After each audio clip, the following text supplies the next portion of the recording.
20 मई को बाराबंकी में संसदीय क्षेत्र का चुनाव होना है। यानी कि सांसद पद प्रत्याशी जितने भी हैं सबकी किस्मत उस दिन ईवीएम मशीन से होते हुए बक्सों में कैद हो जाएगी और उसके बाद नतीजा आएगा।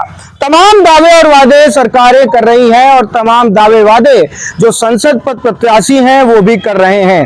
क्या कुछ लोगों का मूड है, क्या कुछ अलग अलग दल के लोग कहते हैं, क्या आरोप प्रत्यारोप लगाते हैं और एक दूसरे की विचारधारा को किस तरीके से लेते हैं, इन सारी बातों को एक मंच एक साथ रखने के लिए हम सभी यहाँ पर उपस्थित हुए हैं। साथियों, स्वागत है आपका रिपब्लिक रेनेसा में। आप लोग तालियां बजा सकते हैं अपने अपने प्रत्याशियों के लिए।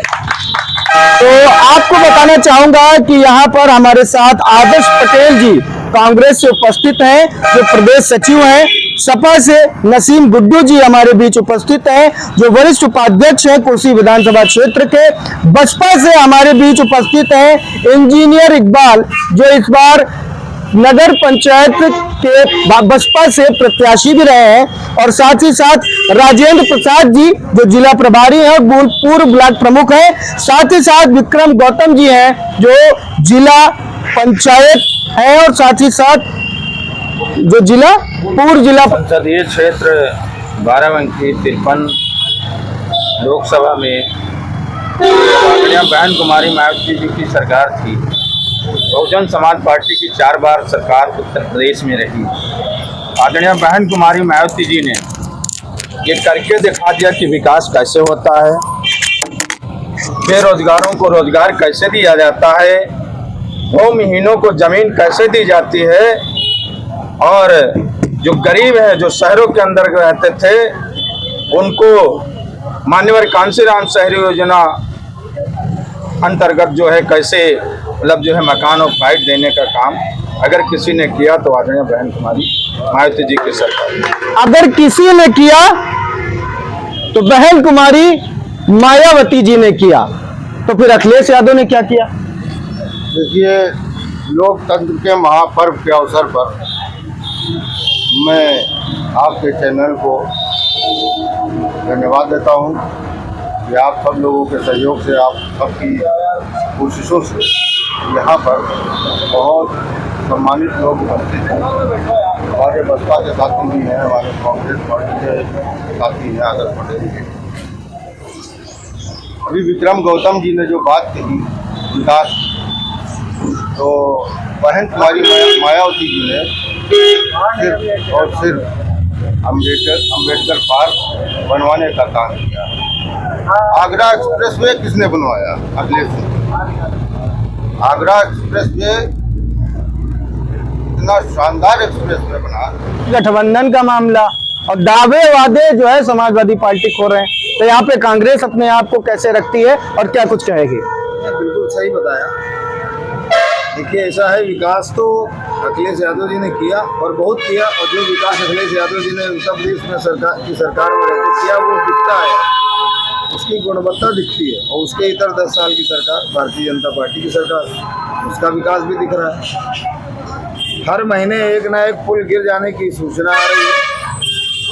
ये पता लग रहा है फला जगह पुल बन रहा था, पुल गिर गया, इतने लोग घायल हुए, इतने लोग मर गए, गाड़ी तब गई, ये हो गया, काफी विकास दिख रहा है। लेकिन आज जो आम आदमी है उसकी जो मूलभूत आवश्यकता है वो है रोजी रोटी। उसकी मूलभूत आवश्यकता है कि उसे महंगाई से निजात मिले।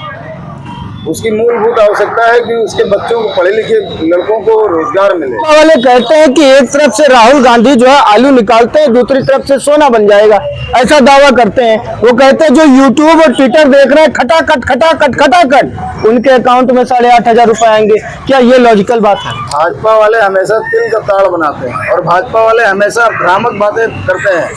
ये जो स्टेटमेंट है, एक तरफ से हम आलू निकालेंगे, दूसरी तरफ से सोना निकलेगा, ये पूरा भाषण आदरणीय हमारे यशस्वी प्रधानमंत्री जी का है। के साथ जो छलावा हो रहा है, पहले जब सरकार इनकी नहीं थी, भारतीय जनता पार्टी को मैं बता देना चाहता हूं, जब इनकी सरकार नहीं थी 14 में जब आए, तो इन्हीं की जो मुखिया है, जो आज की डेट में भारत देश के प्रधानमंत्री हैं, उन्होंने कहा था कि जब हम अब सरकार में आएंगे तो 2 लाख युवाओं को रोजगार देंगे। उनका ये 2 करोड़ युवाओं को रोजगार हर साल देंगे। उनका वो 2 करोड़ जो है वादा कहाँ चला गया? अब उसके बाद में नारी सम्मान के लिए बात करते थे, बेटियां पढ़ाओ बेटियां बचाओ। ये मणिपुर का जैसे घटना आप लोगों ने देखा होगा, वहाँ पर ये लोग नहीं पहुँचे कि पता नहीं कैसे। अब 5 किलो अनाज की बात करते हैं, वो 5 किलो अनाज अपने घर से नहीं देते हैं। वो 5 किलो अनाज अगर देते हैं तो वो हमारे और आपके जनते के टैक्स के ही और उसका श्रेय हर जनता आई हुई। इसलिए इसका जवाब मैं जानने की कोशिश करता हूँ। अनुपम जी, एक इल्ज़ाम लगता रहा है भाजपा पर और लगातार लग रहा है कि 2 लाख करोड़ जो नौकरियाँ थी उसके वादे थे, ऐसे तमाम चीज़ें हैं वादे किए गए वो नहीं पूरे हुए, उसके बारे में क्या कहना है? सारे वादे पूरे किए गए हैं, आपको जानकारी इनको नहीं है। इस बात के लिए हमको दुख है कि ऐसे लोग भी डिबेट में हैं जिनको पूरी जानकारी नहीं है और धर्म और मजहब की बात करते हैं। केवल हमारी पार्टी कोई धर्म मजहब से नहीं है। हमारी पार्टी सबका साथ सबका विकास करती है।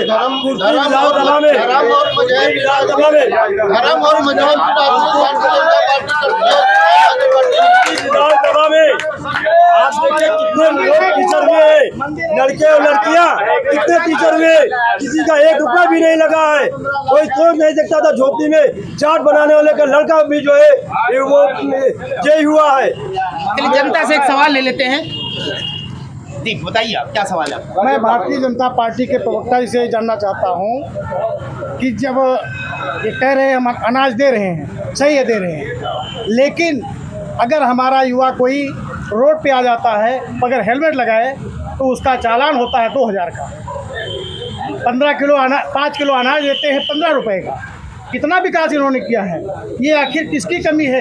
ये हमारी कमी है, जनता की कमी है, भारतीय जनता पार्टी की सरकार की कमी है? एक सवाल और ले लेते हैं, आपका क्या सवाल है और किस पार्टी से आपका सवाल? मैं बहुजन समाज पार्टी से विधानसभा प्रभारी नौमी लाल जी।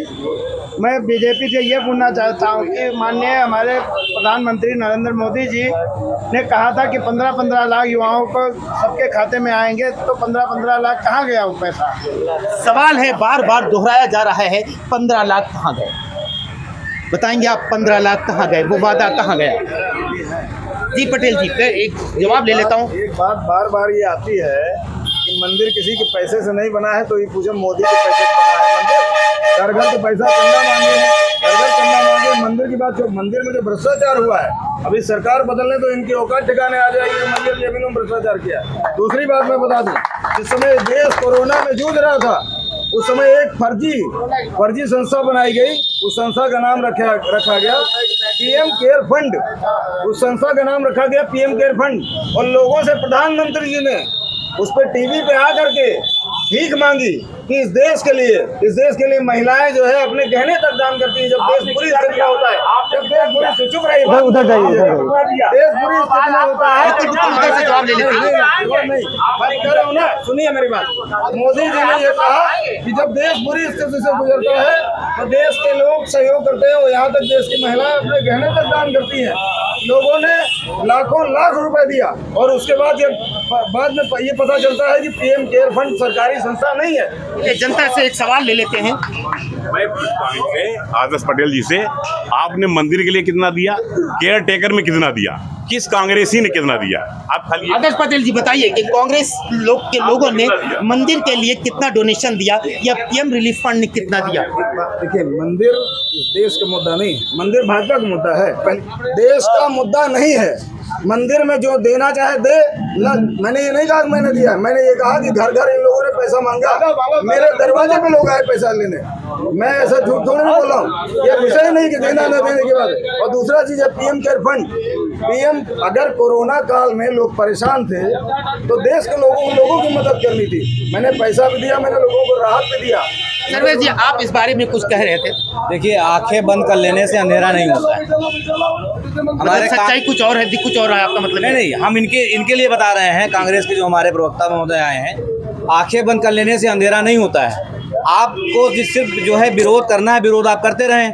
अभी आपने कहा कि मंदिर में भ्रष्टाचार हुआ है, मंदिर हमारी सरकार आएगी तो सारी पोलें खुलेंगी, फिर आप कह रहे हो देश का मुद्दा राम मंदिर नहीं है। पेपर में हुआ है। अरे राम जो है देश की आत्मा है, राम के इर्द गिर्द यहाँ पर पूरी जो है सियासत चलती है। और देश को कैसा नेता चाहिए? देश को राम भक्त नेता चाहिए या देशभक्त नेता चाहिए? देश को देखिए, धर्म के हिसाब से सर्वप्रथम जो है राष्ट्र होता है। भारतीय जनता पार्टी की जो विचारधारा है वो राष्ट्रवाद की भावना है, राष्ट्रवाद की, सुनने दीजिए आप लोग बताइए, राष्ट्रवाद की विचारधारा है, राष्ट्र प्रथम है। उसके बाद जो है सब लोग जो जिस धर्म पथ मजहब के जो मानने वाले हैं वो उसमें रहेंगे, ठीक है। लेकिन और मोदी जी जो हैं, इन्होंने देश को जो है जमीन से लेकर आसमान तक उठाने का काम किया है। आज जो है स्वाभिमान के साथ भारत का आदमी पूरे विश्व में घूम सकता है। देश का मान सम्मान पूरे विश्व में कायम किया है। आप चाहे यूक्रेन का युद्ध हो, वहाँ पर जो है हमारे अड़ोसी पड़ोसी देश जो अपने आप को दुश्मन मानते हैं हमारा, उन देशों के लोगों ने जो है भारत का छोटा सा झंडा, एक उंगली का झंडा लेकर के अपनी जान बचाने का काम किया है। बहुत अद्भुत है। सर्वेश जी कह रहे हैं कि भारत का तिरंगा, जहाँ पर यूक्रेन में लोग मारे जा रहे थे, वहाँ पर उस तिरंगे की छांव को, उस तिरंगे को ढाल बनाकर वो वहाँ से बच सके। मैं जवाब दे रहा हूँ। मैं एक सवाल जनता का पूछता हूँ। हास्यास्पद है कि जो प्रधानमंत्री मणिपुर का नाम लेने से कितना रहा है, मतलब कितनी फिलॉसफी वाली बात है, कितनी हास्यास्पद बात है कि वो मणिपुर का नाम नहीं, हिंदुस्तान के दंगे को रोकने की हैसियत नहीं है और वहाँ यूक्रेन का युद्ध रोकने की बात कर रहा है। कितना मूर्ख। इनको इस समय कुछ सूझ नहीं रहा। इनकी उत्तर प्रदेश में पूरे हिंदुस्तान में एक भी सीट नहीं मिलेगी। ये लोग केवल इतना बता रहे हैं, आलू डालो, सोना निकालो, स्टोव में कोयला डालो। इनको कुछ जमीनी लड़ाई मालूम ही नहीं है, जमीनी हकीकत मालूम ही नहीं है भाई साहब। रिजवान जी जरा लाइए। स्टोव पे आलू डालते हैं, स्टोव पे जो है स्टोव में बताते हैं कोयला डालो, उधर से आलू डालो, उधर से सोना निकालो। इन लोगों की कोई रीत नीति है ही नहीं। ये केवल नेहरू जी, इंदिरा गांधी, राजीव गांधी, फिर उसके बाद में राहुल गांधी। आपकी पार्टी का एक नारा है, सबका साथ, सबका विश्वास और सबका विकास। तो आप ये बताइए कि आपकी पार्टी भाजपा भारत के मुसलमानों का कितने प्रतिशत विश्वास जीत हुई? आप जो है देखिए, अभी हमारे इकबाल भाई ने एक सवाल उठाया था, तो उसके जवाब में, और अनवर भाई ने भी एक सवाल उठाया था, उसका जवाब यह आया था कि यहाँ भारत का मुसलमान कहीं नहीं डरा हुआ है, बिल्कुल नहीं डरा हुआ है, और बिना डरे अपनी वोटिंग करेगा, पोल करेगा। मुसलमान इसलिए नहीं डरा हुआ है कि इससे डर है, मुसलमान इसलिए नहीं डरा है कि उसे डरना आता ही नहीं। देखिए, ऐसा नहीं है, ऐसा नहीं है। कांग्रेस ने हमेशा जो है मुसलमानों को डरा कर रखा, मुसलमानों का शोषण किया। 1947 में जब देश आज़ाद हुआ, भारत और पाकिस्तान का विभाजन हुआ, तब भारतीय जनता पार्टी अस्तित्व में नहीं थी ना। भाजपा मुसलमानों का कितना महत्व देती है? सबसे ज्यादा कॉलोनी जो है मुसलमानों को मिली है प्रधानमंत्री आवास योजना की। और आपको बता दें, मुसलमानों के घर की महिलाओं को जो है इज्जत देने का काम भारतीय जनता पार्टी ने 3 तलाक कानून ला करके किया है। देखिए, मामला थोड़ा गर्मी पकड़ता हुआ दिखाई पड़ता है, लेकिन 4 पंक्तियां पेश करना चाहूंगा कि कोई जर्रा नहीं ऐसा जहां पर रब नहीं होता, लड़ाई वे ही करते हैं जिन्हें मतलब नहीं होता, और मंदिर और मस्जिद के लिए दीवानगी वालों, वतन से बढ़ के दुनिया में कोई मजहब नहीं होता। तो यहाँ पर डिबेट चल रही है और मुद्दा अब सीधे डाइवर्ट हो जाएगा विकास की तरफ, शिक्षा की तरफ और रोजगार की तरफ और राष्ट्र हित और राष्ट्र भक्ति की तरफ। अब आप ये बताइए कि क्या ऐसे मुद्दे हैं? अभी पड़ोस में सीतापुर जिला, सीतापुर लोकसभा क्षेत्र 2 बार योगी जी आए, 1 बार अमित शाह जी आए, मोदी जी आए, क्या ये डर नहीं है? ऐसा चुनाव में अगर नेता नहीं आएंगे, अपनी बात नहीं कहेंगे, जो बरगला रहे हैं हमारे विपक्ष, जो बरगला रहे हैं, बता रहे हैं ये आरक्षण खत्म कर देंगे, वो आरक्षण खत्म कर देंगे, तो नेता जब आती है तो 1 लाख 2 लाख की, हमारे नेता जब आते हैं 2 लाख 5 लाख की भीड़ आती है, वो अपनी बात बताते नहीं, हमारा आरक्षण किसी प्रकार का नहीं खत्म करने जा रहे हैं। चलिए, आपने कहा कि नेता अपने मन की बात नहीं बताते, मोदी जी ने हमेशा मन की बात की, लेकिन कभी डिबेट में क्यों नहीं शामिल? जो भी नेता आते हैं तो बताते हैं कि हमने जो है आरक्षण की व्यवस्था नहीं खत्म की है। ये लोग वोट पाने के खातिर सपा बसपा कांग्रेस वाले न जाने कितने लोग कितना बरगलाते हैं, लोगों को फुसलाते हैं, सब चीजें गलत बताते हैं। आप समझ लीजिए पार्टी के चार मेरे पास वीडियो है, मैं दिखा सकता हूँ। भारतीय जनता पार्टी के चार बड़े नेताओं ने कहा है कि हम 400 इसलिए पार करना चाहते हैं कि हम संविधान खत्म कर सके। 4 महीने पहले अखिलेश यादव जी ने कांग्रेस को चोर और झूठों की पार्टी बोला था, अलग रहने को बोला था। झाड़ू वाली पार्टी ने भी, केजरीवाल साहब ने भी कहा कि कांग्रेस झूठी पार्टी है। कांग्रेस डिफेंड कर रही थी अपने को, केजरीवाल को चोर बोल रही थी। आज क्या जरूरत, आज क्या समय आ गया कि सारे चोर अली बाबा 40 चोर इकट्ठे हो गए। अब कांग्रेस ने कहा अब अखिलेश यादव चोर है, अरविंद केजरीवालों के कार्यशैली पे सवाल उठाए। अब जो है शामिल हो गए तो दामन प्राप्त कैसे हुए? कांग्रेस ने किसी को चोर कहा हो? अच्छा, एक बात भाजपा वालों से, नीतीश कुमार ने महिला विरोधी बयान संसद के अंदर दिया, वो खराब थे। भाजपा की पार्टी के लोगों ने पार्लियामेंट के अंदर कहा वो खराब थे, जवाब देने का खराब थे, नहीं बिल्कुल देंगे, खराब थे। लेकिन अब नीतीश कुमार भाजपा के गठबंधन में शामिल हो गए, तो क्या वो वॉशिंग मशीन से धुल दिए गए या साफ हो गए? नीतीश कुमार जी ने गलती मानी है, माफी मांगी, और हम आपको मतलब मैं आपको गलत कह दूं, माफी मांग लूं, आप मुझे माफ कर देंगे? आता हूँ, अभी आता हूँ। मैं इनकी बात से सहमत हूँ, अलायंस बनते भी करते रहते हैं, लेकिन जो पैरामीटर है ना अलायंस बनाने के लिए कांग्रेस बोलने दीजिए आप जब अभी आएंगे आपके पास आएंगे। हाँ, जो पैरामीटर है ना, पहले जिससे अलायंस करना है, जिसे लगता है कि इससे लाभ हो सकता है, अगर वो सीधे न माने तो उसके बाद सीबीआई भेजो। अलायंस कैसे, आपने कहा बल्कि अलायंस कैसे हो गया नीतीश कुमार और भाजपा का? मेरा ये सिंपल सा क्वेश्चन था, एक बार सुन लीजिए। मेरा सिंपल सा क्वेश्चन था, सदन के अंदर महिला विरोधी बयान दिया सीएम नीतीश कुमार जो बिहार के थे, उस वक्त आरजेडी से मिले हुए थे। आरजेडी और जेडीयू आपस में आपसी सहमति से उसने पार्टी बनाई थी, अलायंस किया था, ठीक। उसके बाद वो भाजपा में आ गए। तो भाजपा कहती है कि महिलाओं के सम्मान में बेटी बचाओ बेटी पढ़ाओ, तो क्या वो ऐसी विचारधारा के साथ जुड़ गए चुनाव के खातिर? देखिए, अलायंस कब बनते हैं? अलायंस ऐसी जगह बनते हैं जब 2 पार्टियों का या 2 से अधिक पार्टियों का आपस में जो मकसद एक होता है, उस मकसद को सिद्ध करने के लिए अलायंस बनाए जाते हैं। राजनीतिक पार्टी की परिभाषा ये है कि विचारधारा के आधार पर ही राजनीतिक पार्टी का गठन होता है, ठीक है। इसके अग्रणी राष्ट्रों में भारत को शुमार करना है, इसके लिए जो उस मिशन में काम साथ में देने के लिए राजी है वो आ रहा है साथ में। वो मिश्रा जी ने एक बात कही, अली बाबा 40 चोर, अली बाबा 40 चोर का नारा दिया। ऐसा कुछ नहीं है, इनका भी आरोप अनर्गल आरोप है। सबको मौका मिलेगा, आप लोग शांत रहिए। देश के संविधान के रचयिता डॉक्टर भीमराव अंबेडकर जी, बाबा साहब, के संविधान को खत्म करने के लिए, संविधान को बचाने के लिए, एक बड़ा गठबंधन तैयार हुआ है। बाबा भैया आपके बात सुनेंगे।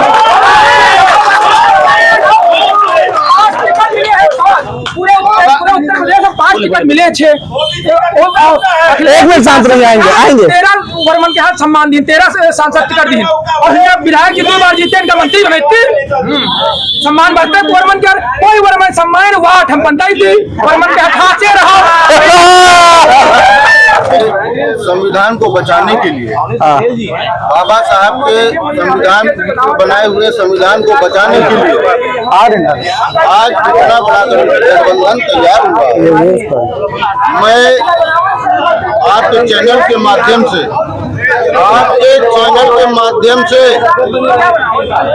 इस लीग सरकार को आने वाले 20 मई को बाराबंकी जनपद की जनता पार्टी काम करने जा रही है। सबसे ज्यादा अगर कतार होगी तो युवाओं की होगी, जो गठबंधन को वोट करने जा रही है, जो गरीब है गठबंधन को वोट करने जा रही है। और मैं आपसे कहना चाहूंगा कि तनुज पुनिया जी लाखों वोटों से यहाँ से बाराबंकी से जीत कर दिल्ली जा रही है। के प्रवक्ता बता रहे थे कि बहुत से लोगों को रोजगार देने का काम किया, तो मैं इतना ही जानता हूं कि अगर उसने रोजगार दिया तो सिर्फ पकौड़ा बनाने का रोजगार दिया, अगर कोई रोजगार दिया, कोई नौकरी दी तो सिर्फ मतलब जो है साण रखाने की नौकरी देने का काम किया। बसपा जिस वोट के बल पर कूद रही है उसने कोई भी प्रकार का काम नहीं किया। आप समझ लीजिए बाबा साहब भीमराव अंबेडकर जी का अगर उचित सम्मान दिलाया है किसी ने तो केवल भारतीय जनता पार्टी ने भारत रत्न देकर दिलाया है। जनता से सवाल ले लेते हैं और जनता की प्रतिक्रिया तो हम लोग देख ही रहे हैं इस जवाब पे। मेरा क्वेश्चन है बीजेपी प्रवक्ता सर्वेश जी से, आम आदमी पार्टी और कांग्रेस मिलकर अगर चोर चोर मौसेरे भाई है तो क्या जेडीयू और बीजेपी मिलकर क्या होगा?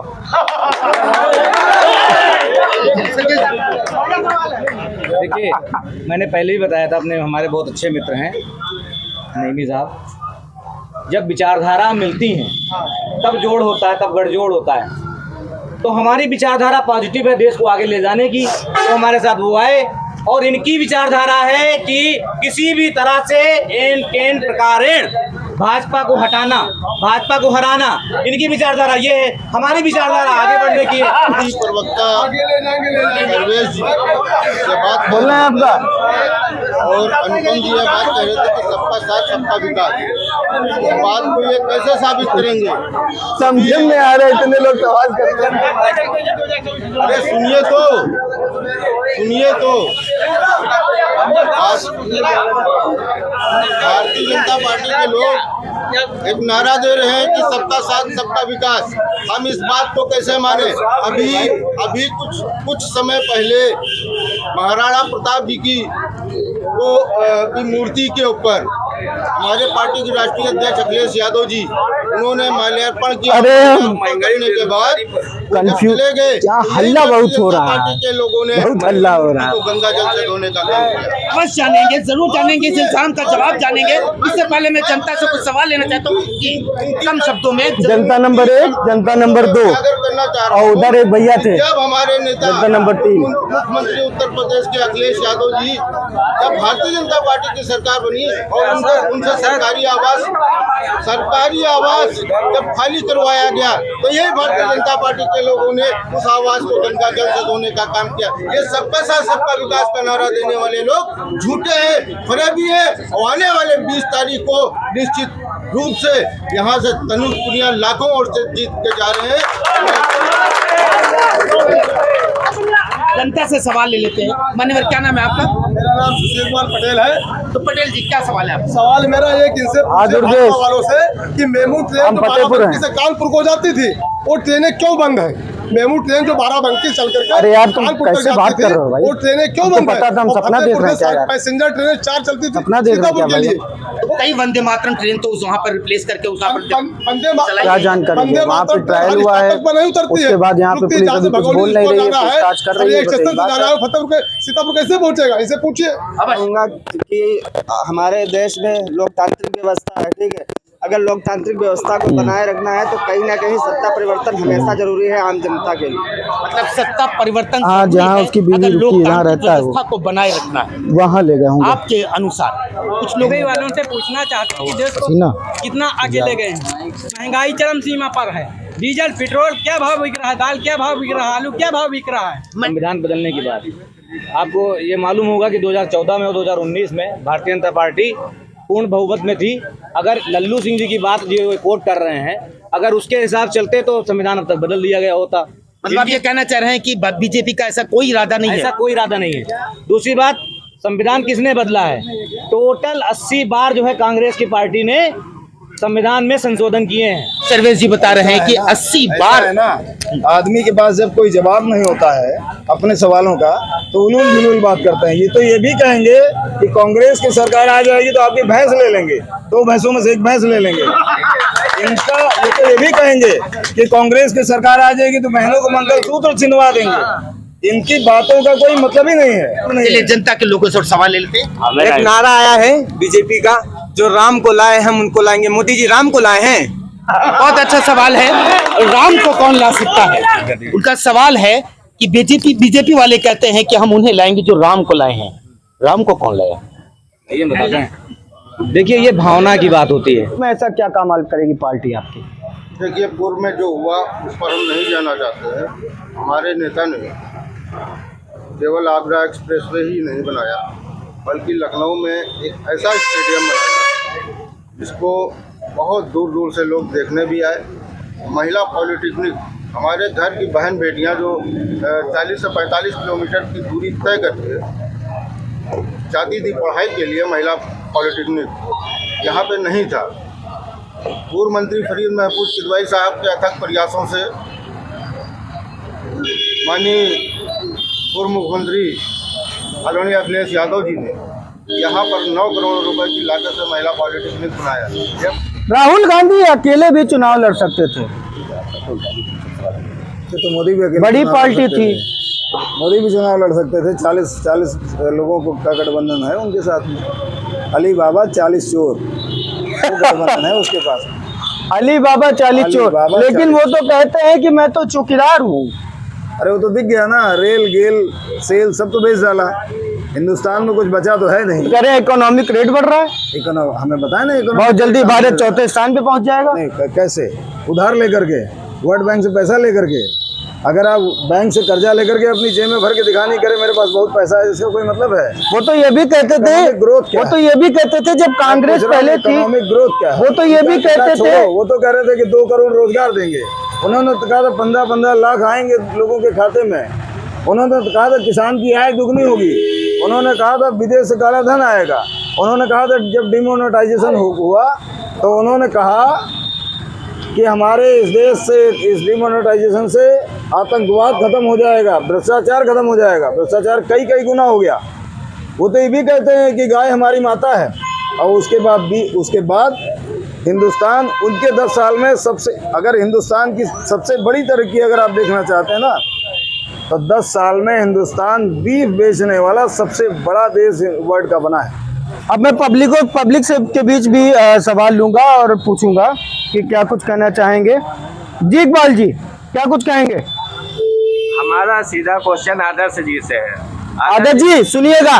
बिल्कुल। आदर्श जी से ये क्वेश्चन है कि आपकी पार्टी पर मुसलमानों का विश्वास है, विश्वास कितना % है? अगर मुसलमानों पर आपको विश्वास है तो 543 लोकसभा सीटों में से 228 सीटों पर चुनाव लड़ रही है। ये बात नोट करिए। से दिल्ली में 7 में से 0 सीटें मुसलमानों को मिली।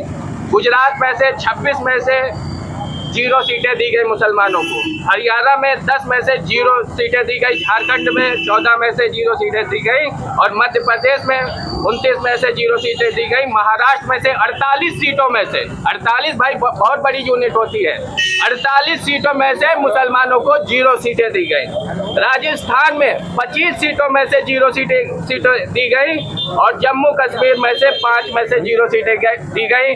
इस बड़े राज्यों में क्या एक भी मुस्लिम प्रत्याशी ऐसा नहीं था जिसको आप सीट दे सकते थे? और आप कहते हैं कि मुस्लिम हमारे साथ में है, तो मुसलमानों में ये डर किस बात का है जो आपके साथ में है? तुम नंबर सब बता दिए, क्या कहेंगे? हम लोग तो मोहब्बत की दुकान खोलने वाले लोग हैं। हम सुनिएगा इकबाल जी, सुनिएगा, कह रहे हैं मोहब्बत की दुकान खोलने वाले लोग हैं। हम लोग मोहब्बत की दुकान खोलने वाले लोग हैं। हम हिंदू मुसलमान करते ही नहीं है, पहली चीज। दूसरा चीज ये है कि हम पैरामीटर तय करते हैं कि हमारे यहाँ कौन व्यक्ति है जो ठीक से चुनाव लड़ सकता है, कौन व्यक्ति है जो हो सकता है कि उनके पैरामीटर पे कोई ना फिट हो पाया हो। हमारे साथी भारतीय जनता पार्टी के जो ये मंडल अध्यक्ष जी हैं, इन्होंने एक बात कही है कि हमारी पार्टी ने जो स्कीम लॉन्च की इसमें सभी धर्मों को उस स्कीम का फायदा, सबको तो फायदा मिल रहा है ना। तो मैं ये जानना चाहता हूँ, क्या अगर इनके पास कोई ऐसा रूल होता तो निश्चित रूप से ये मेरा दावा है कि वो सिर्फ एक ही जो बीजेपी का वोटर होता है उसको ही चिन्हित करके ऐसा दावा करने का क्या बेस है आपके पास? लेकिन